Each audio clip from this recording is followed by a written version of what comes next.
Hello students, welcome to National Law Training Institute. So students, Falcon Batch CLAT 2026 की जो आपकी free classes चल रही हैं उसमें रीजनिंग की सीरीज में आज आपकी अगली क्लास है जिसमें कि हम डिस्कस करने वाले हैं ब्लड रिलेशन का टॉपिक।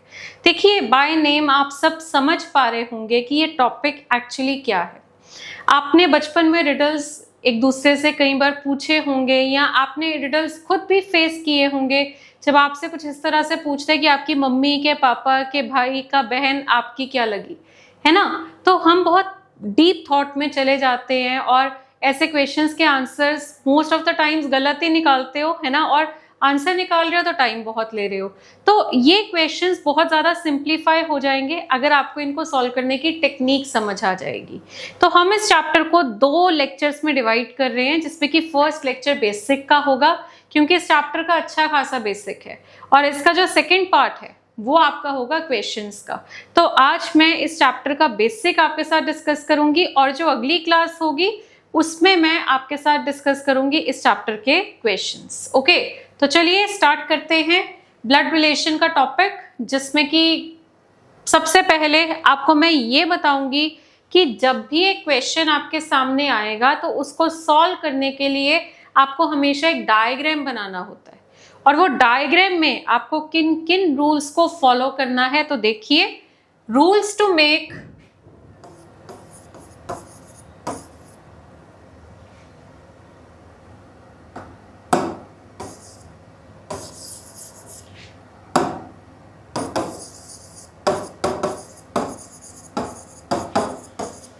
Family chart.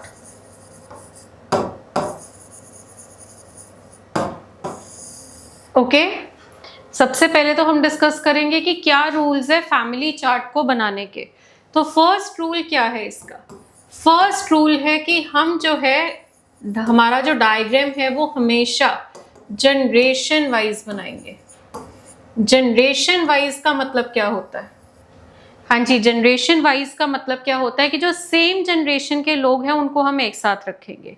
ठीक है, जैसे कि आपकी जनरेशन से कौन है? आपके हस्बैंड, आपकी वाइफ, आपके ब्रदर, आपकी सिस्टर, है ना, ये सभी आप ही की जनरेशन से हैं। तो सेम जनरेशन वाले लोगों को हमने एक साथ रखना है। ठीक है, एज मैटर नहीं करती, कौन बड़ा है कौन छोटा है उसका फर्क नहीं पड़ेगा, सेम जनरेशन वालों को एक साथ रखना है। अगली जनरेशन वाले जो होंगे, हाँ जी, नेक्स्ट जनरेशन वाले जो होंगे उनको आपने अपने से आगे रखना है और आपस में वो सारे के सारे जो है वो सेम जनरेशन के होंगे। ठीक है, और पिछली जनरेशन, हाँ जी, प्रीवियस जनरेशन का मतलब क्या है कि जो आपसे पिछली जनरेशन के हैं उनको आप अपने से पीछे रखोगे और आपस में ये सारे सेम जनरेशन के होंगे।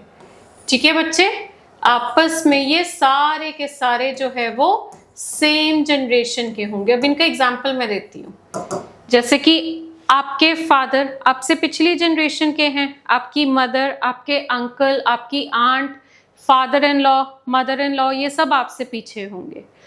आपका son, daughter, niece, nephew, son in law, daughter in law, ये सारे आपसे अगली जनरेशन के होंगे। ठीक है, तो ये इसका मतलब है, जिसका रिजल्ट क्या होगा कि सबसे ऊपर होगी ओल्डेस्ट जनरेशन और सबसे नीचे होगी आपकी यंगेस्ट जनरेशन। सबसे ऊपर बनेगी आपकी ओल्डेस्ट एंड सबसे नीचे आपकी बनेगी यंगेस्ट जनरेशन। ओके, तो ये हमारा जनरेशन वाइज का रूल है। अब इसके बाद आगे बढ़ते हैं सेकंड रूल की तरफ।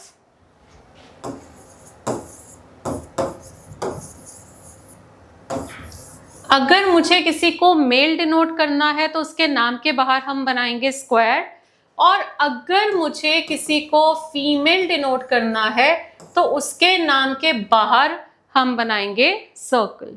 मेल है तो स्क्वायर एंड फीमेल है तो सर्कल। ओके, अब इसके बाद अगर हम बात करें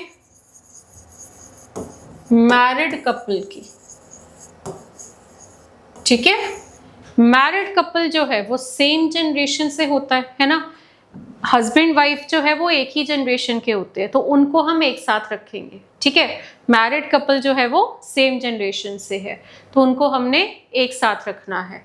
और इनके बीच में क्या बनेगी, हाँ जी, मैरिड कपल के बीच में सिंबल क्या बनेगा, देखो मैरिड कपल के बीच में होगी आपकी क्या, डबल लाइन। हाँ जी, मैरिड कपल जो होता है उनके बीच में क्या होती है, डबल लाइन होती है। अगर मुझे, हाँ जी, ये तो बात हुई मैरिड कपल की, जिसमें ना स्क्वायर और सर्कल से समझ आ रहा है कि ए जो है वो क्या है, हस्बैंड है, और बी जो है वो उसकी क्या है, वाइफ है। उसके बाद सिबलिंग्स कौन है, हाँ जी, सिबलिंग्स होते हैं रियल ब्रदर एंड सिस्टर, या फिर रियल ब्रदर्स, या फिर रियल सिस्टर्स, ठीक है। तो जो सगे होते हैं, रियल होते हैं, उनको हम सिबलिंग्स बोलते हैं। कजन कभी भी सिबलिंग्स नहीं होंगे, ठीक है। सिबलिंग्स वर्ड जो है वो हम हमेशा रियल के लिए यूज करते हैं, कजन्स के लिए ये वाला वर्ड जो है इसका इस्तेमाल नहीं होता है, ओके। और इनका सिंबल हमारा क्या रहेगा, देखिए सिंगल लाइन, जैसे कि अगर मुझे कहना है कि ये दोनों ब्रदर्स हैं इस तरह से, अगर मुझे कहना है कि ये दोनों सिस्टर्स हैं तो कुछ इस तरह से, और अगर मुझे बोला जा रहा है कि ये ब्रदर एंड सिस्टर है तो ये कुछ इस तरह से, ठीक है। अगर ब्रदर्स कह रहे हैं तो ये, सिस्टर्स तो ये, और ब्रदर एंड सिस्टर कह रहा है तो इस तरह से, ठीक है। तो अब बात, मतलब फर्क तो कुछ भी नहीं है, सिंगल लाइन बन रही है, सिंबल तो हमारा समझ आ रहा है हमें कि सिंगल लाइन का होगा। बाकी ये अगर दोनों स्क्वायर है तो दोनों मेल होंगे, तब ये दोनों ब्रदर्स हैं। अगर दोनों का सर्कल है यानी दोनों फीमेल है तो दोनों सिस्टर्स है, और अगर एक स्क्वायर और दूसरा सर्कल है यानी ब्रदर एंड सिस्टर है, तो ये होते हैं सिबलिंग्स, ओके। तो ये आपका बनेगा। अब इसके बाद आगे बढ़ते हैं, लास्ट में आपका पेरेंट एंड चाइल्ड। अब देखिए जो पेरेंट एंड चाइल्ड है ये दोनों के दोनों सेम जनरेशन से होते हैं कि डिफरेंट जनरेशन से। तो देखिए पेरेंट और चाइल्ड सेम जनरेशन से नहीं होते, ये दोनों के दोनों डिफरेंट जनरेशन से है। पेरेंट जो है वो पिछली जनरेशन का और चाइल्ड जो है वो अगली जनरेशन से। तो अगर मुझे पेरेंट एंड चाइल्ड बोला जाए तो ए को अगर मैं पेरेंट बोलूं तो ए पीछे और जो चाइल्ड है वो आगे की तरफ, ठीक है। तो ए जो है वो यहाँ पे क्या है, फादर है, और बी जो है वो क्या है, डॉटर है। तो अगर आप एक बार कंपेयर करो, अभी तक हमने जितने भी रूल्स किए हैं, सबसे पहला रूल क्या था कि सेम जनरेशन वाले एक साथ होंगे, ठीक है। एज मैटर नहीं करती, सेम जनरेशन होनी चाहिए। पिछली जनरेशन वाले पीछे और आपस में वो सारे एक साथ, अगली जनरेशन वाले आगे और आपस में वो एक साथ। जैसे आपका सन, डॉटर, नीस, नेफ्यू आपसे अगली जनरेशन के हैं, बट आपस में ये सारे सेम जनरेशन के हैं। तो इसका मतलब है कि हम यहाँ पे इस तरीके से अपना जो डायग्राम है वो ड्रॉ करेंगे। उसके बाद मेल स्क्वायर, फीमेल सर्कल, ठीक है। मैरिड कपल में बनती है डबल लाइन, सिबलिंग्स में बनती है सिंगल लाइन, और पेरेंट चाइल्ड में भी बनती है सिंगल लाइन। बट अगर आप जो है सिंगल लाइन जो है वो हॉरिजॉन्टल बना रहे हैं तो वो डिनोट करता है क्या, सिबलिंग्स का रिलेशन। और अगर आप सिंगल लाइन जो है वो वर्टिकल बना रहे हैं तो वो डिनोट करता है पेरेंट एंड चाइल्ड का रिलेशन, ठीक है। तो ये आपका बनेगा। अब इसके बाद एक और चीज आपको मैं दिखाती हूँ कि सिंगल लाइन जो है कहाँ कहाँ बनी, सिबलिंग्स में और दूसरा पेरेंट और चाइल्ड में। सो बेसिकली अगर हम ध्यान दें तो सिंगल लाइन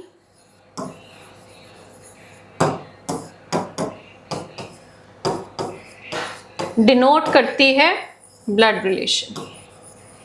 सिंगल लाइन होगी उसका मतलब क्या होगा कि उनका आपस में क्या है, ब्लड रिलेशन है, ओके। तो single line always denotes blood relation. So I hope this is clear, okay. तो आपको यहाँ पे जो हमें समझ आता है कि अब डबल लाइन जो थी वो कहाँ बनी थी, मैरिड कपल में, तो उनका ब्लड रिलेशन नहीं होता ना, तो जहाँ ब्लड रिलेशन है वहीं पे बनेगी single line, okay. So this is how you are going to make your diagrams. अब हम कुछ टर्म्स के ऊपर डिस्कशन करेंगे। सबसे पहले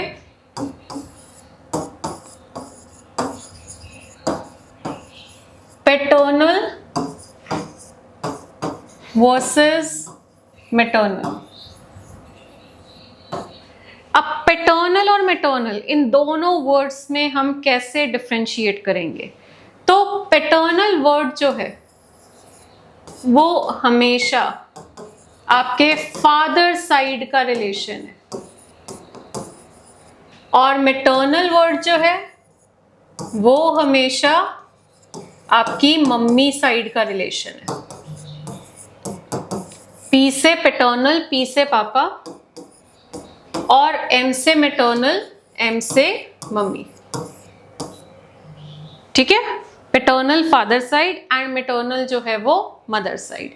ठीक है जी, तो ये फर्क होता है किसका? पैटर्नल और मैटरनल का। अच्छा, अब ये यूज कहाँ होता है? जैसे कि ग्रैंडफादर, ग्रैंडफादर अगर मैं बोलूं तो किसको रेफर किया जा रहा है? आपके दादाजी को या फिर आपके नाना जी को?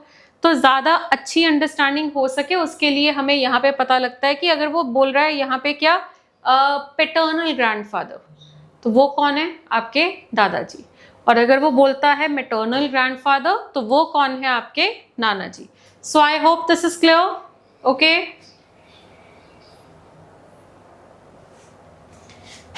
सेकंड,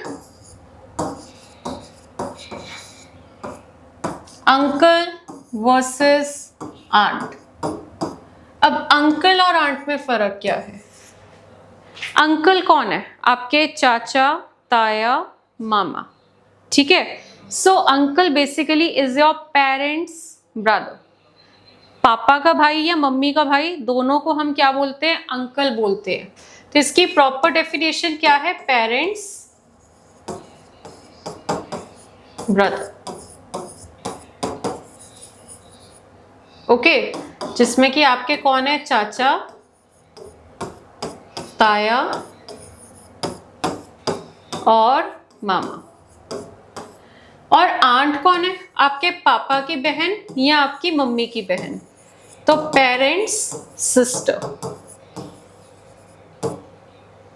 ओके, पापा की बहन यानी बुआ,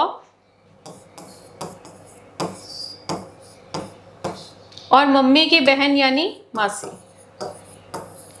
तो बुआ जो है वो पैटर्नल आंट है, और जो मासी है वो मैटरनल आंट है।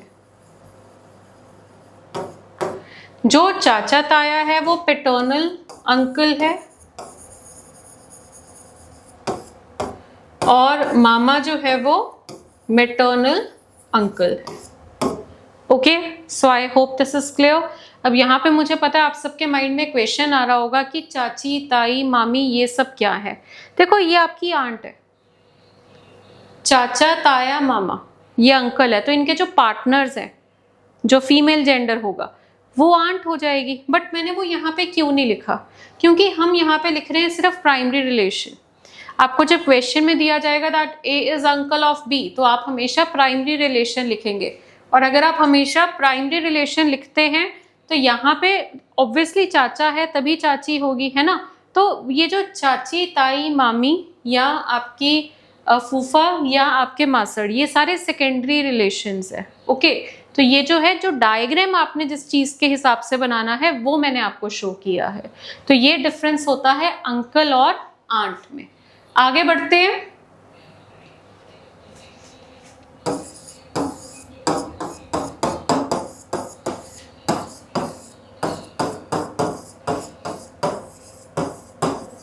नीस versus Neiphiu.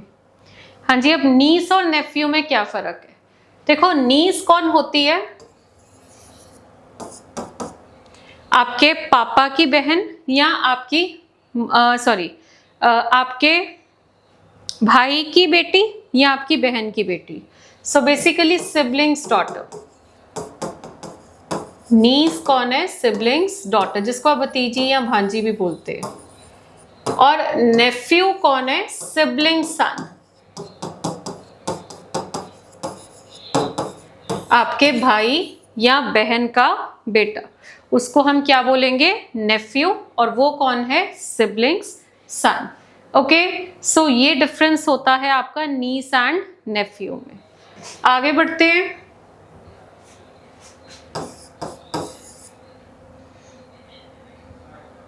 Cousin,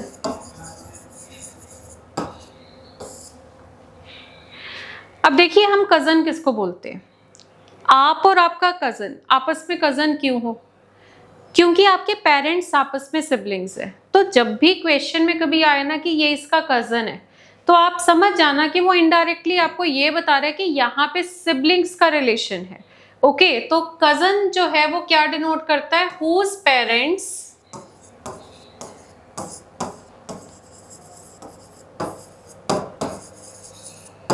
are siblings, whose parents are siblings. ठीक है, जिनके पेरेंट्स जो हैं वो आपस में क्या होते हैं, सिबलिंग्स होते हैं, उनको हम कजन्स बोलते हैं। क्योंकि जो सगे भाई बहन है, जब उनके बच्चे होते हैं फिर वो कजन्स होते हैं, है ना, फिर वो फर्स्ट कजन्स, फिर उनसे अगली जनरेशन सेकंड कजन्स। तो मतलब ये इस तरीके से पूरा चलता है। आगे बढ़ते हैं।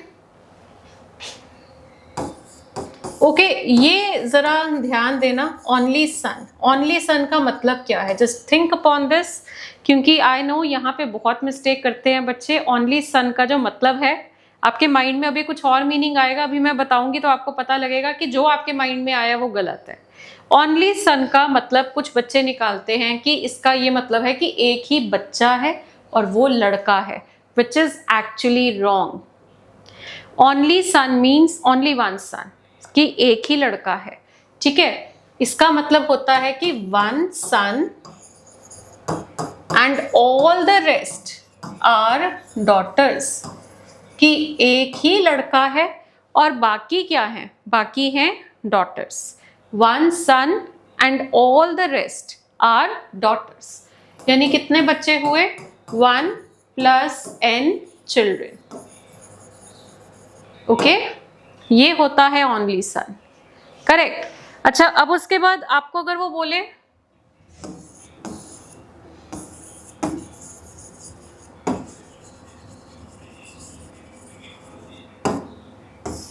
ओनली डॉटर, यानी कि एक डॉटर है और बाकी बेटे हैं, तो रिजल्ट क्या होगा इसका, 1 + n चिल्ड्रन। ठीक है, अगर वो बोले 1 डॉटर + n सन, इसका रिजल्ट क्या होगा, 1 + n चिल्ड्रन। तो मतलब ये है कि ओनली सन का मतलब ये निकलता है कि लड़का एक ही है और उसके जितने भी सिबलिंग्स होंगे वो सभी फीमेल्स है, क्योंकि he is the only son and all the rest are females. Okay, only daughter means only 1 daughter and all the rest are male, correct. But अगर आपको बोला जाए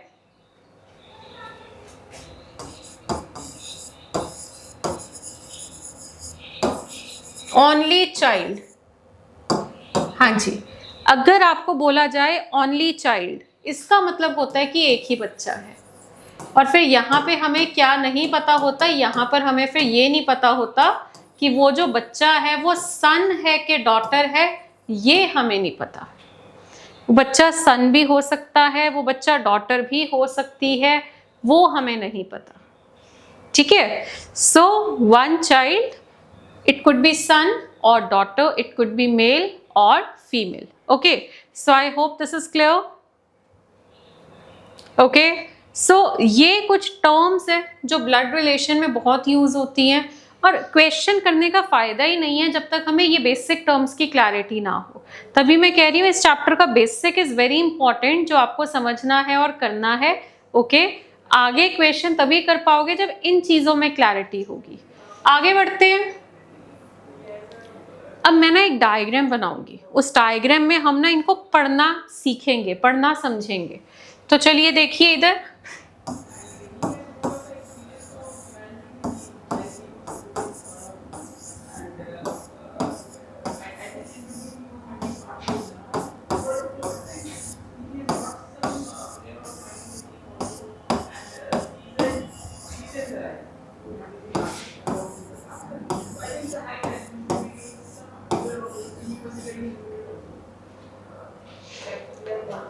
सो यहाँ पे टोटल कितनी जनरेशन्स है? 3।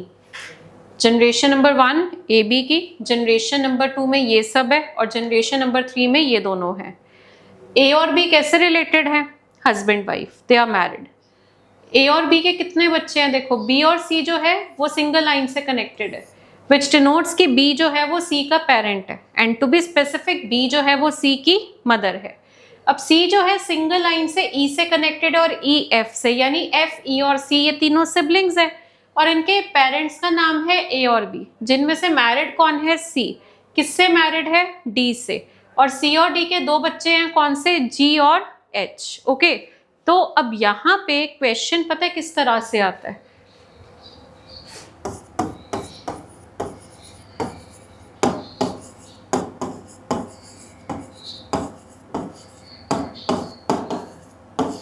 How is A related to सी?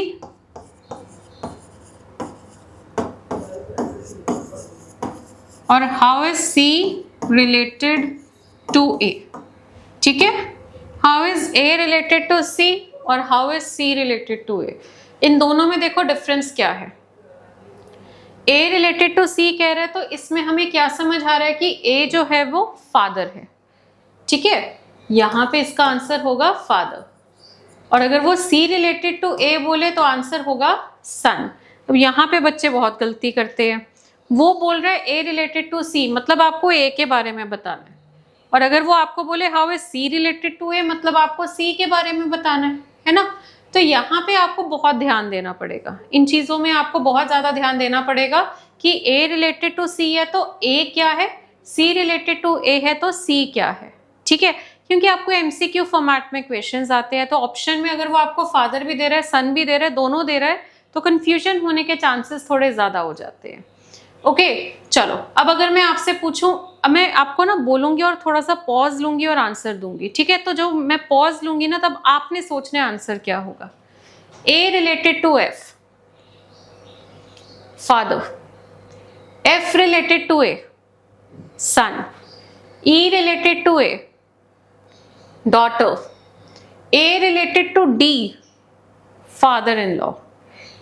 देखो होता क्या है कि जब आपके पार्टनर का भाई, पार्टनर की बहन, पार्टनर के फादर, पार्टनर की मदर इन लॉ लग जाता है, जहाँ पे जो रिलेशन आप पार्टनर्स को क्रॉस करते हो ना वहाँ पे इन लॉ हो जाता है, क्योंकि फिर वो ब्लड रिलेशन नहीं है। ऐसे ही अब जो है आपके पार्टनर से क्रॉस हो रहा हो या फिर आपके भाई का पार्टनर हो, मतलब किसी भी तरह से रिवर्स और फॉरवर्ड किसी भी तरीका से जब भी पार्टनर्स को क्रॉस कर रहा है तो वहाँ पे इन लॉ वर्ड ऐड हो जाता है। तो A related to D, father in law, क्योंकि इसके पार्टनर का फादर है तो डी का क्या लगा? A, father in law. D related to A, daughter in law. B related to D, mother in law. D related to B, mother in law. F related to D, brother in law. D related to F, sister in law. E related to D, sister in law. D related to E, sister in law. ठीक है, उसके बाद आपका ये देखो F है, F related to H. हाँ जी, एफ रिलेटेड टू एच क्या होगा? चलिए देखिए, एफ रिलेटेड टू एच का आंसर क्या है? एफ जो है वो एच का ब्रदर इन लॉ है।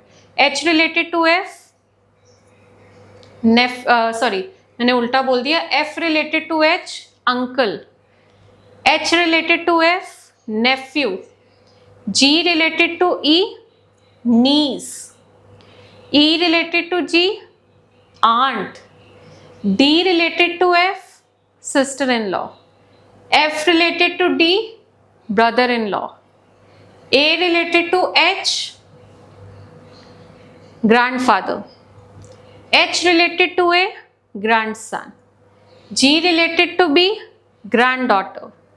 B related to G, grandmother. ठीक है, सो आज मैंने आपके साथ जो बेसिक कवर किया है, पहले मैंने डायग्राम बनाना सिखाया, उसके बाद मैंने आप सबको कुछ वर्ड्स के ऊपर डिस्कशन करी है, और फिर हमने जब डायग्राम बनाया तो रिलेशंस कैसे निकलेंगे वो हमने डिस्कस किया। तो इसी के साथ आपका आज का सेशन जो है वो ओवर होता है। आई होप आपको सब कुछ बहुत अच्छे से क्लियर हो गया होगा। एंड अब आपने आज का लेक्चर जो है वो एक बार रिवाइज करना है, सो दैट जब नेक्स्ट क्लास में मैं आपको क्वेश्चंस करवाऊंगी तो ये सारे बेसिक में कोई कंफ्यूजन आपकी ना बची हो और आप क्वेश्चंस के ऊपर ज़्यादा फोकस कर पाओ। ठीक है, तो ये एक बार रिवाइज कर लेना। And thanks for watching. If you want to contact us, आप इस नंबर पे कॉल कर सकते हैं या फिर nlti.clat पे भी आप हमें कॉन्टैक्ट कर सकते हैं। सो this is Tanvi signing off. Thank you so much.